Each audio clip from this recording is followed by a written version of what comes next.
Boa tarde, pessoal. William Muller de volta aqui na área. E hoje, eu resolvi trazer um vídeo que eu já tinha abordado esse assunto no meu canal antigo, que infelizmente não existe mais, que é fazer resenhas de animes arco por arco ou episódio por episódio, inspirado em algo que o Linhagem Geek já vem fazendo há muito tempo. Então eu resolvi pegar um anime que não é muito falado, pelo menos eu não vejo muitos canais nerdolas falando sobre ele, O Linhagem Geek chegou a falar sobre esse anime, mas apenas o primeiro episódio. E a opinião deles não foi favorável.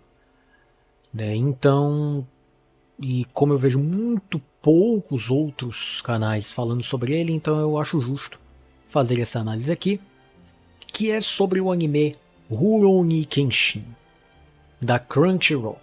Mas antes de começar, caso vocês estejam gostando aqui do meu conteúdo, eu peço encarecidamente que se inscrevam.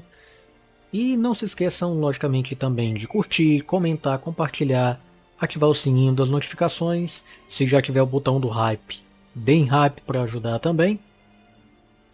E vamos em frente. Vem cá comigo que esse anime aqui vale a pena uma visita.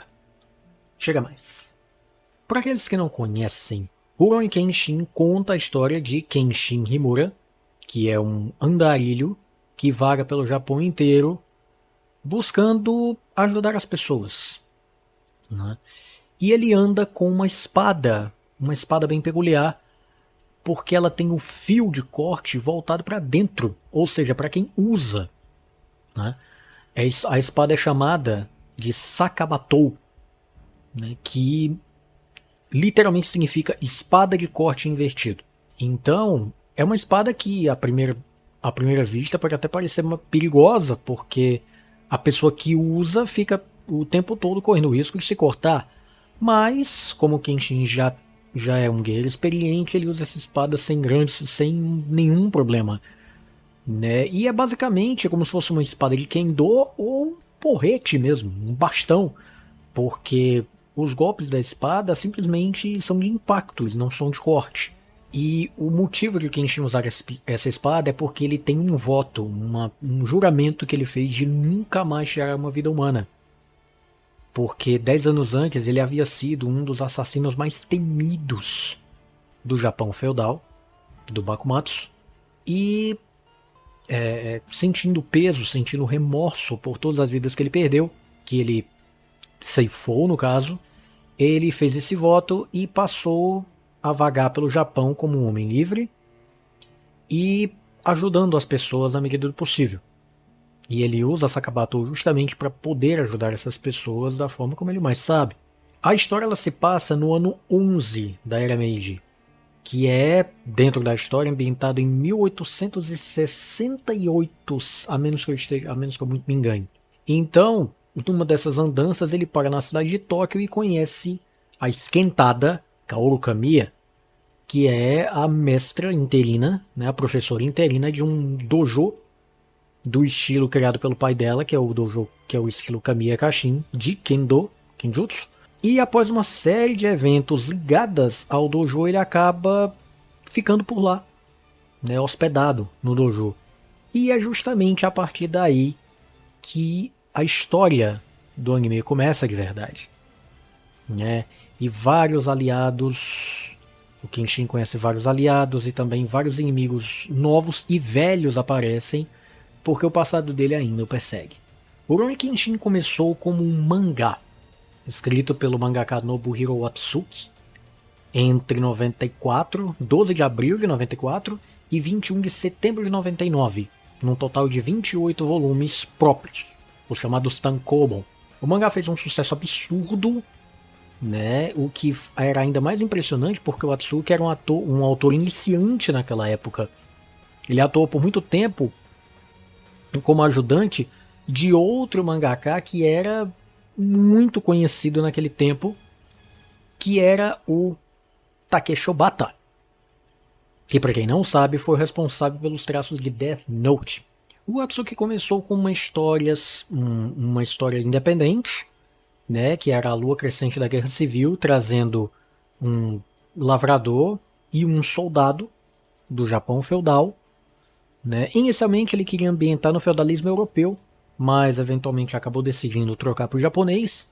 A história fez um sucesso estrondoso, o que surpreendeu tanto o próprio Atsuki quanto o Obata, que o incentivou a continuar fazendo história sobre o feudalismo japonês, porque era um assunto que muito poucos mangakas novatos tinham sucesso nesse assunto, né, nessa temática.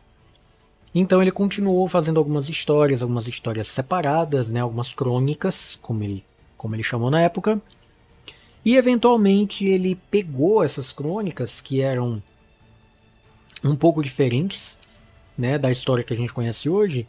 Ele foi adaptando, fazendo algumas adaptações e eventualmente chegou ao que hoje é conhecido como Rurouni Kenshin, no Japão, e em alguns países ocidentais como Samurai X. Com o sucesso do mangá, não demorou muito para que estúdios de animação que quisessem os direitos para fazer uma adaptação animada para TV. Né? O que acabou acontecendo, né? E o próprio Atsuki era um fã de animes, então isso para ele foi um sonho realizado. E o anime clássico, que chegou aqui no Brasil, primeiro pela Globo, totalmente picotado, e depois pelo Cartoon Network, ele foi veiculado no Japão entre 96 e 98. Só que o problema é que ele vai até a saga do Shishio, que é praticamente como se fosse as 12 casas de Samurai X, né, de Rurouni Kenshin. E depois disso, ele passa a seguir fillers, digamos assim. Ele passa a seguir sagas que não existem no mangá original. O motivo disso é que o Atsuki ele pretendia finalizar Rurouni Kenshin na saga do Shishio. O problema é que o sucesso foi tanto que a editora pressionou o autor a continuar. E ele demorou para continuar. Ele demorou para retomar o mangá. E como o estúdio de animação não tinha como esperar, acabaram criando essas histórias que levou a saga do Shogamakusa, a saga do Feng Shui e alguns outros episódios avulsos que teve entre essas duas sagas. E algum tempo depois, o mangá foi retomado com a saga do Enishi, que é uma das melhores na minha opinião. Além do anime clássico, tivemos também um longa-metragem também em animação, pelo mesmo estúdio, né? Veiculado nos cinemas japoneses em 97. E tivemos também 3 séries de OVAs. A primeira delas foi o Tsuyoku Ren, em 99, mostrando o passado do Kenshin, como foi a vida dele como Battousai, o retalhador. O segundo foi o Seisou Ren, mostrando o futuro da saga, o que aconteceria depois da animação, veiculado entre 2001 e 2002. E muito tempo depois, 10 anos depois, foi feito o OVA Shin Kyoto Ren, fazendo uma releitura da saga do Shishio, em 2011 e 2012.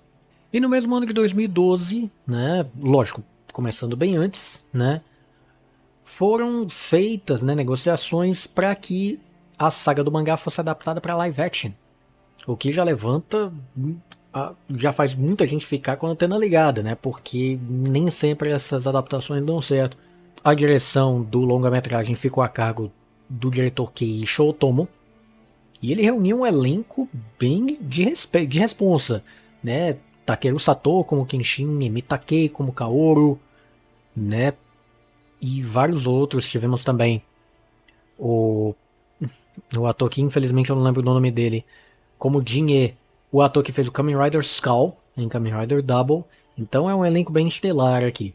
O primeiro longa-metragem em live action, intitulado só Rurouni Kenshin, foi lançado, né? Ficou em cartaz em 2012 nos cinemas japoneses e fez um sucesso absurdo, chegando a ser lançado em DVD principalmente em outros países, incluindo o Brasil. E com o sucesso do primeiro, lógico que uma continuação seria inevitável. O mesmo time foi mantido, o mesmo elenco, o mesmo diretor, muito provavelmente o mesmo roteirista também. E assim, Kyoto Infernal foi lançado em 2014. Fazendo o comecinho da saga Shishio. Aqui tivemos adaptações. Vale lembrar que os live actions eles adaptam bastante, eles condensam várias sagas e vários episódios, né? O que quase nunca dá bom. Mas o Keiichi Otomo e o roteirista dos filmes, eles fizeram isso de maneira muito competente e conseguiram deixar a história coesa dentro do que se propunha, né? Então, Kyoto Infernal, na verdade, é uma duologia, né? É que nem foi que eles fizeram que nem Vingadores Guerra Infinita e Ultimato, né? No mesmo ano de 2014 foram lançados Kyoto Infernal, que é a parte 1, e The Legend Ends no final, né, que é a segunda parte, condensando os dois filmes da saga do Shishio. Aí trazendo o Shishio, a Jopongatana, o Saito tendo uma presença maior, o próprio Rico aparece também. E 7 anos depois, em 2021, foram lançados mais 2 filmes. Esses, até onde eu lembro, diretamente para Netflix. Rurouni Kenshin The Final e Rurouni Kenshin The Beginning. O The Final, ele é uma releitura, uma adaptação da saga do Enishi, e o The Beginning é uma adaptação, por incrível que pareça, do OVA Tsuyoku Ren, porque ele mostra o passado do Kenshin, como ele era na época do Battlesai. Então ele faz uma ponte, porque na verdade o OVA Tsuyoku Ren, ele pega um trecho do próprio mangá. No comecinho da saga do Enishi, o Kenshin conta para os amigos dele como foi o passado dele. Então toda a história do Tsuyoku Ren, na verdade, existe no mangá, muito parecido com o que está no OVA, e ela foi adaptada para o filme The Beginning de 2021, enquanto o The Final, ele adapta a saga do Enshi por si. E os dois são simplesmente sensacionais. Vale lembrar que nesse meio tempo, vários spin-offs do mangá também vieram. Veio um mangá meio que trazendo uma releitura do primeiro filme, né, que foi Restoration.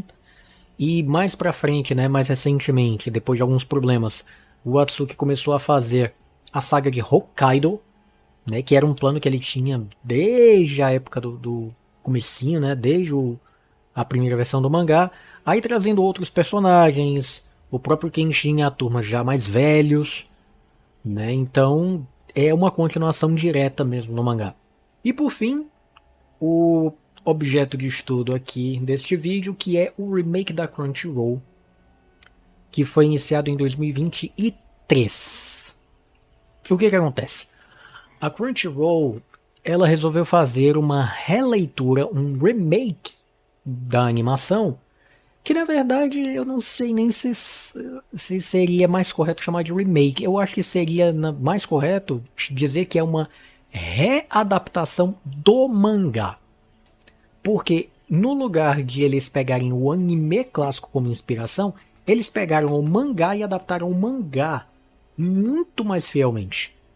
Tanto é verdade que tem eventos que acontecem na animação da Crunchyroll que nunca aconteceram no mangá ou aconteceram de maneira completamente diferente. E não só isso, tivemos muitas mudanças também. O elenco de vozes foi todo trocado, trilha sonora trocada, o estúdio de animação trocado.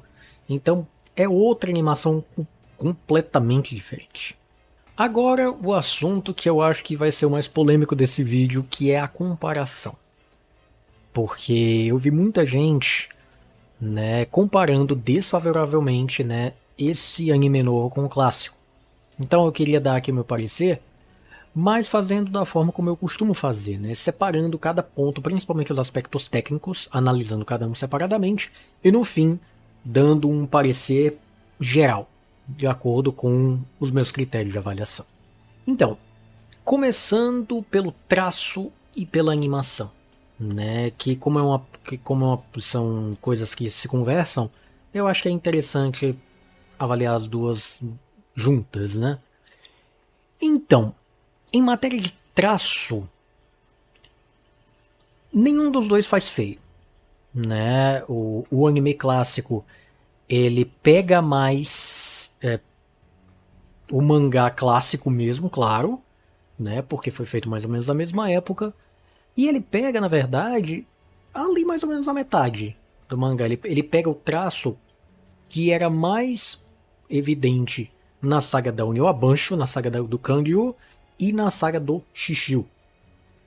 O traço desses dois arcos é o que é mais utilizado no anime original, né? Então existe uma identificação claríssima.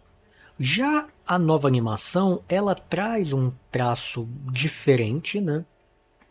Que é muito parecido com os animes mais genéricos de atualmente, né? De traços mais genéricos. Porém, no caso de Rurouni Kenshin, essa coisa genérica não acontece tanto por um motivo simples.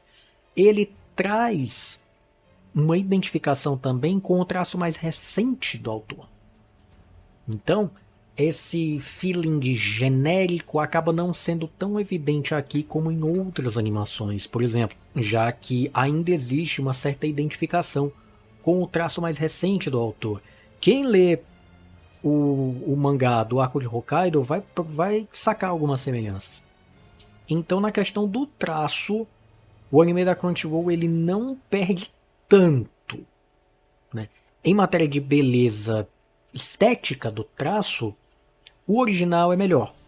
Mas esse aqui não é tão feio, principalmente em cenas em que não há tanto movimento, né? Porque por conta da animação eles acabam deixando um pouco o acabamento um pouco pior.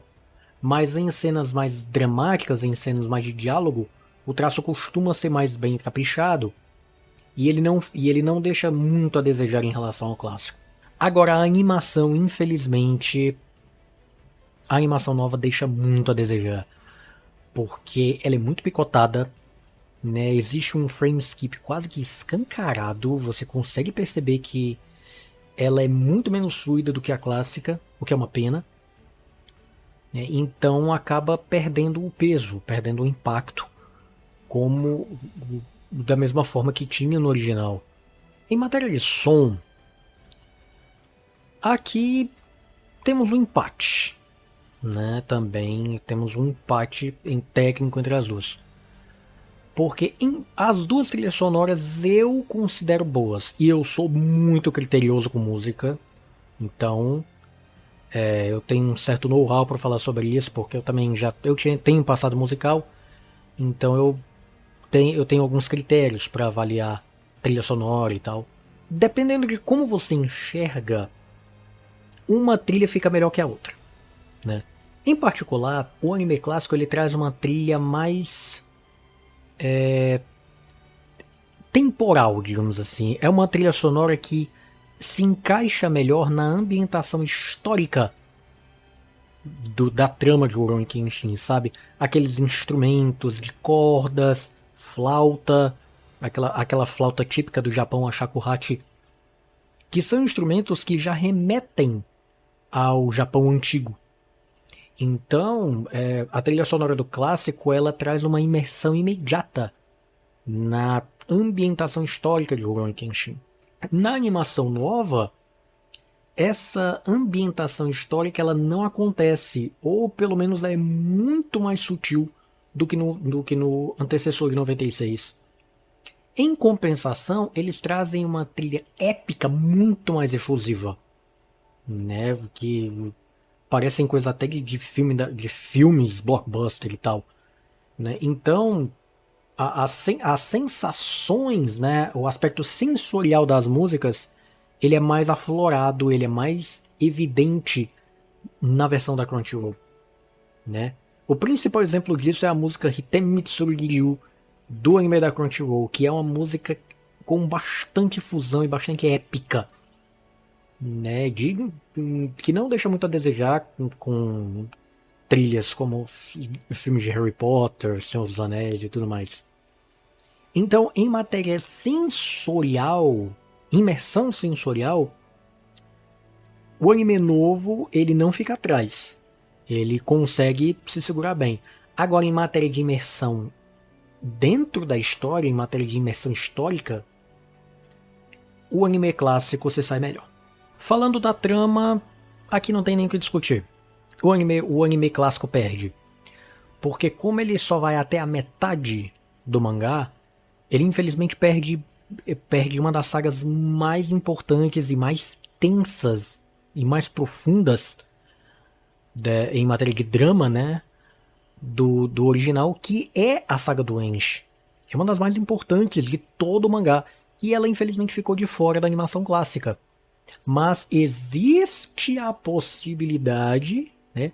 Ainda não sabemos, ainda não sabemos, né? Porque até onde eu sei o anime não chegou nessa parte ainda, mas existe a possibilidade, pela propaganda que a Crunchyroll faz do anime, existe a probabilidade de ele abordar a saga do Enish também. Mesmo assim, o desenrolar dos fatos na animação da Crunchyroll segue o mangá muito mais de perto do que a animação clássica. Principalmente em sagas, em arcos, né, como o do Falso Batosai, que é o primeiro, o arco do Kanryu e o arco do Rajuta. Quem assistir esses três arcos no clássico e no novo vão perceber que as diferenças são gritantes de um pro outro. Né? Então, como o anime novo ele segue o mangá muito mais de perto, pra mim isso é um ponto bem positivo. Então, pelo menos na questão da história, na minha análise, o anime novo está ganhando. Agora vamos falar das vozes. O elenco de vozes dos dois é competente. Né?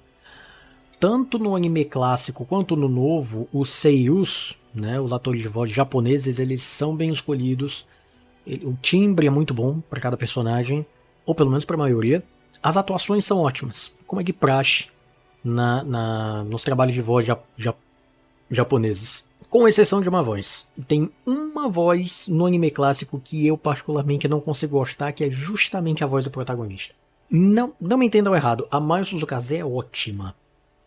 Mas infelizmente pro Kenshin não combina. Assim, combina para o Kenshin. Agora, quando entra o Batosai em cena, não combina. Infelizmente não combina. É como ver, por exemplo, fazendo uma analogia bem grosseira, é como você vê o Kurama Yoko com a voz da Megumi Ogata. Não combina, a imagem não combina com a voz, né? O Kurama mesmo combina com a voz da Ogata, agora o Kurama Yoko não. Não é à toa que no original é outra pessoa que faz, é o Shigeru Nakahara. Que pra quem não conhece, fez a voz do Android número 17 em Dragon Ball. Se isso tivesse sido feito em Rurouni Kenshin, talvez tivesse ficado melhor. Mas eu imagino que eles quiseram manter, até porque se é a mesma pessoa, né? Não são pessoas diferentes, é a mesma pessoa, só que com outra personalidade. Então eles quiseram manter a voz. O que infelizmente acabou não sendo muito legal, porque a Mayu Suzukaze forçando a voz para ficar mais grave, infelizmente não combina. Por outro lado, no anime da Crunchyroll, o elenco é todo novo, todos são novos seiyus, e de modo geral eles são também muito bons. Em particular, a voz do Kenshin, que é o Soma Saito, ficou sensacional. Tanto o Kenshin quanto o Batosai ficam perfeitos, ele convence tanto com o Andarilho quanto com o Retalhador. Então ele sai muito melhor do que a Suzukaze nesse aspecto. Por outro lado, outros personagens soam melhor no clássico do que no atual. Por exemplo, o Saito. O Saito, a voz do Saito do anime clássico, do saudoso Hirotaka Suzuki, ela é uma voz elegante. É como se fosse o Lee Firemonta aqui no Brasil. É uma voz elegante, mas que impõe respeito e intimida. Né? Então, para o Saito, ela causa muito mais impacto. Essa voz atual, não. Ela é muito impostada. É uma voz muito impostada. Dá para perceber que o Seiyu, ele imposta, ele força a voz para ficar mais grave do que o que realmente é. E infelizmente não combina com o Saito. Agora, em matéria de dublagem brasileira, aqui temos as duas pecam em aspectos diferentes. A dublagem do primeiro, né, do anime de 96, com Tata Guarnieri, Denise Popitz, Afonso Majones, o Rodrigo Andreato, né, o Wellington Lima fazendo a voz do Saito e outros. O elenco é ótimo, o elenco era sensacional. Sem dúvida, não tenho o que reclamar. Mas infelizmente o roteiro adaptado ficou muito ruim. Ficou seriamente prejudicado porque eles tiraram todas as referências a elementos cruciais da história, que são elementos que remetem ao Japão. Remetem ao Japão feudal, nomes de técnicas, explicações de técnicas, né, o fato de explicitar a lâmina do Kenshin ao contrário. Tanto é verdade que o episódio em que ele revela a origem do nome Batosai, ele explica por quê, e isso tem totalmente a ver com o fato de ele usar uma lâmina invertida. Só que na versão dublada, esse detalhe se perde completamente e fica muito confuso. Então, a adaptação do roteiro no anime de 96 ficou muito mal feita, infelizmente. Por outro lado, a dublagem do anime de 2023, da Crunchyroll, a adaptação é melhor, né? Os nomes são mais fiéis, né? Eles prestam mais atenção nessa maior exatidão, nessa adaptação mais fiel dos termos e também da história em si, dos elementos cruciais da história, né? Que remetem ao Japão. O elenco não é ruim, né? As vozes não são ruins, né? São boas vozes, eu gostei. Mas infelizmente a atuação não é das melhores. Né? Eles soam, infelizmente, a atuação por mais que a voz encaixe, né? A voz dos personagens encaixa, mas a atuação não convence. Dá a sensação de que você está vendo uma fandub. O que infelizmente não é um ponto positivo nesse caso aqui. De qualquer forma, eu gostei dos dois, né? Eu li o mangá inteiro, eu assisti o anime clássico inteiro, eu vi o longa animado, vi todos os 3 OVAs, vi os 5 filmes live action e assisti a primeira temporada inteira do anime de 2023 e parte da segunda temporada. Né? Então eu consumi praticamente tudo o Rurouni Kenshin, faltam só os mangás spin-off. Com isso, né, eu posso falar com uma certa convicção sobre a qualidade de cada um. E a minha nota para os dois animes, né, tanto o antigo quanto o novo, é mais ou menos a mesma. Porque o anime de 96 ele acerta em pontos onde o anime de 2023 erra e vice-versa. Então, os acertos de um são compensados, compensa os erros do outro e vice-versa. Ou seja, acaba que uma coisa compensando a outra, entre pesos e contrapesos, a nota dos dois acaba ficando mais ou menos a mesma. Então fica mais a critério. O que vai mudar assim, em matéria de nota, digamos assim, em relação a um ou ao outro, é mais o peso que a pessoa dá a um ou outro critério. Por exemplo, se para quem está assistindo o traço for muito mais determinante do que outros aspectos, então com certeza ela vai preferir o anime clássico. Né? Caso a história ou a fidelidade ao material fonte seja mais importante, a pessoa vai preferir o anime da Crunchyroll. Né? Então, é muito subjetivo. Eu não vou dizer que o anime clássico é muito melhor. Não, o anime novo é muito melhor. Não. Isso não sou eu que vou dizer. A meu ver, os dois estão em pé de igualdade no sentido de que onde um erra, o outro acerta e vice-versa. Então, acaba se compensando e os dois acabam tendo mais ou menos a mesma pontuação para mim. A mesma pontuação no final. Né? Os dois são bons, são muito bons e ambos valem a pena ser acompanhados.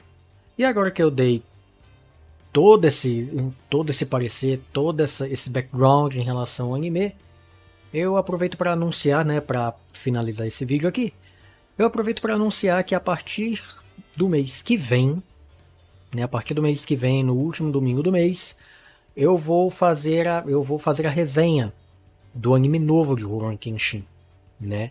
Eu vou pegar não exatamente arco por arco, nem exatamente de episódio por episódio. Eu vou pegar eventos fechados e vou fazer uma resenha. Em cada vídeo eu vou pegar um evento fechado, que pode ser um episódio só, pode ser vários episódios, né? Mas não vai ser um arco inteiro por vídeo, porque senão o vídeo ficaria muito longo. Vão ser eventos específicos, um evento por vídeo, pode pegar mais de um episódio, dependendo do caso.